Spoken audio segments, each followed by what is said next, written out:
हर हर महादेव। प्रिय भक्तों, सावन के इस पावन महीने की आप सभी को हार्दिक शुभकामनाएं। स्वागत है आपका मेरे चैनल भक्ति मार्ग में। आज हम इस वीडियो में जानेंगे कि घर पर रहकर आप सावन महीने में हर दिन अपने घर पर पार्थिव शिवलिंग की पूजा आसानी से कैसे कर सकें। YouTube पे पहली बार इतनी आसान तरीके से महादेव की पूजा घर पे करने का ये शायद पहला वीडियो है। तो चलिए शुरू करते हैं। महादेव की घर पर पूजा करने के लिए सबसे पहले आप महादेव की एक पार्थिव शिवलिंग बनाइए। पार्थिव शिवलिंग आपके पास जो भी मिट्टी अवेलेबल है, आपके गमले में जो मिट्टी है उसमें थोड़ा सा पानी मिलाकर, गंगा जल मिलाकर आचमन कर कर उसकी एक छोटी सी शिवलिंग बनाइए। उस शिवलिंग ज़्यादा बड़ी नहीं बनानी है, वो छोटी सी अंगुली के जितनी हमारी जो लास्ट की अंगुली होती है उतनी ही शिवलिंग बनाइए, क्योंकि ज़्यादा बड़ी शिवलिंग की पूजा करने से उसका फल प्राप्त नहीं होता है। इसलिए सबसे पहले हम शिवलिंग बना लेंगे। शिवलिंग बनाने के बाद उस पर गंगा जल से उसका आचमन करेंगे। सबसे पहले महादेव को गंगा जल अर्पित करेंगे। उसके बाद में फिर महादेव को वस्त्र रूपी कलावा चढ़ाएंगे।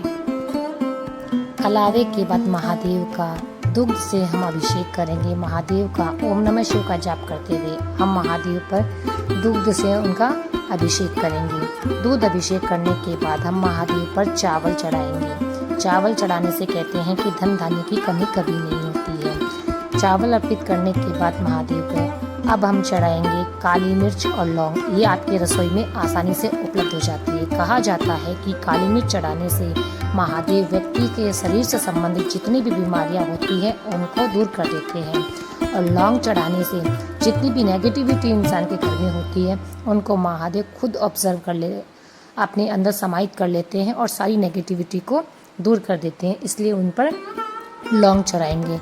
लौंग चढ़ाने के बाद आप महादेव पर काले तिल अर्पित कीजिए। कहते हैं कि जब किसी व्यक्ति पर कोई भी दशा चल रही हो, कोई भी दोष हो, कोई भी ग्रह दोष हो, तो उनको दूर करने के लिए महादेव के ऊपर सदैव काले तिल अर्पित करने चाहिए। तो महादेव पे काले तिल से उन्हें चढ़ा देंगे। काला तिल चढ़ाने के बाद आप पे यदि कर्जा है और कर्जे से आप मुक्ति पाना चाहते हैं तो लाल मसूर की दाल जो आती है वो आप महादेव पर चढ़ाएं।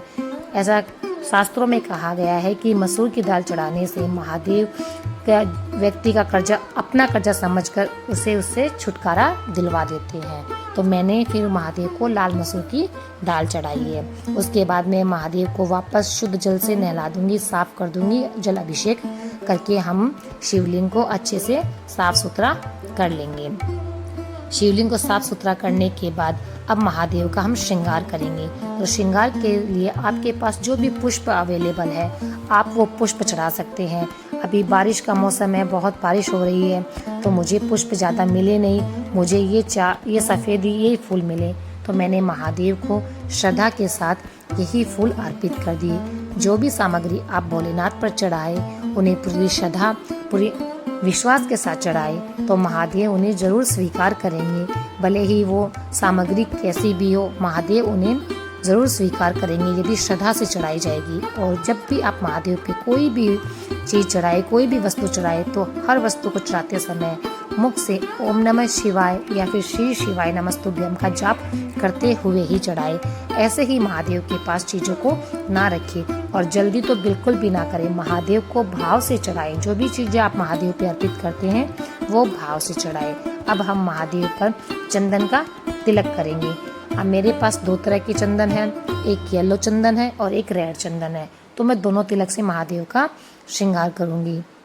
पहले मैं महादेव को पीला चंदन चढ़ाकर तिलक लगाऊंगी, फिर मैं महादेव पे लाल चंदन का तिलक भी लगाऊंगी।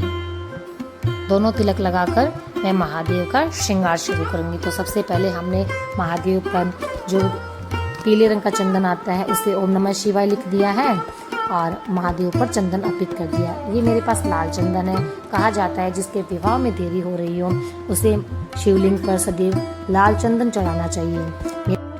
तिलक लगाने के बाद आप भोलेनाथ को फ्रूट अर्पित कर सकते हैं जो आपके पास अवेलेबल है। तो भगवान को भोग लगाए। जो भी भोग आपके पास उपलब्ध हो आप वह भोग चढ़ाए। भोग अर्पित करने के बाद अब आप महादेव को कुछ दक्षिणा अर्पित करें। कोई भी पूजा बिना दक्षिणा के सफल नहीं मानी जाती। आपकी श्रद्धा के अनुसार आप दक्षिणा चढ़ाएं। जो भी आपकी श्रद्धा हो महादेव पर आप दक्षिणा चढ़ाएं। उसके बाद आप महादेव का इत्र से श्रृंगार करें। तो जो भी आपके पास परफ्यूम इत्र है वो महादेव को अर्पित करें, जिससे आपके घर में हमेशा सुख समृद्धि बनी रहेगी, आपका घर हमेशा महकता रहेगा। फिर आप महादेव पर चीनी का भोग अवश्य लगाएं। कहते हैं इससे धन धान्य की कमी नहीं होती है। तो महादेव पर चीनी अर्पित है, कुछ मीठा अर्पित, गुड़ है तो गुड़ अर्पित करें, चीनी है तो चीनी अर्पित करें। उसके बाद आप महादेव पर शहद, जो भगवान को बहुत प्रिय है, मधु जरूर चढ़ाएं। शहद चढ़ाने के बाद आप महादेव की आरती करें। आरती जो भी आपको आती है वह आरती करें। इसके लिए आरती में कपूर अवश्य जलाएं। कपूर से घर की शुद्धता भी होती है और नेगेटिविटी भी दूर होती है। इसलिए अपनी पूजा में, शाम की पूजा के समय सदैव कपूर जरूर जलाएं। कपूर जलाएं और महादेव को जोत दिखाएं। तो जोत जलाएं, दीपक जलाएं और कपूर से महादेव की पूजा करें, आरती करें। जो आपको आती है, जैसे मुझे ओम जय शिव ओमकारा की आरती आती है, तो मैंने जोत जलाकर ये और कपूर जलाकर महादेव की पूजा आराधना की, उनकी आरती गाई। ओम जय शिव ओमकारा हो शिव पार्वती प्यारा, ब्रह्मा विष्णु सदा शिव, भोले भोलेनाथ सदा शिव, अर्धांगी धार। ओम हरे हरे हरे महादेव, एकानन चतुरानन पंचानन राजे, ओ शिव पंचानन राजे। हंसासन गरुड़ासन, हंसासन गरुड़ासन, वृषवाहन साजे। ओम हरे हरे। आरती पूर्ण करने के बाद अब आप महादेव के समक्ष बैठकर मन को शांत करके महादेव के मंत्र उच्चारण की एक माला अवश्य करें, जिसमें आप ओम नमः शिवाय का जाप कर सकती हैं या फिर श्री शिवाय नमस्तुभ्यम का जाप कर सकती है। एक माला जरूर करें। उसके बाद आप भगवान शंकर के सामने एक शिव चालीसा जरूर पढ़ें यदि आपको आता है। यदि शिव चालीसा आपको आता है तो ज़रूर शिव चालीसा पढ़ें, नहीं तो आप कोई पुस्तिका लेकर एक शिव चालीसा महादेव के सामने ज़रूर पढ़ें। उसके बाद महादेव की पूजा आराधना पूरी हो गई, सर झुकाकर भगवान को प्रणाम करें।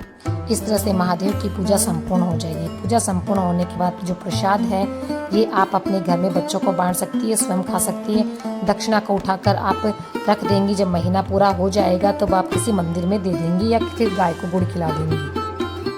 और जब दिया शांत हो जाएगा तो फिर हम शिवलिंग का विसर्जन कर देंगे, क्योंकि शिवलिंग का विसर्जन करना अनिवार्य हो जाता है। तो जब तक दिया शांत होता है तब तक हम इसे ऐसे ही रहने देते हैं। जब दिया शांत हो जाएगा तो हम शिवलिंग का विसर्जन कर देंगे।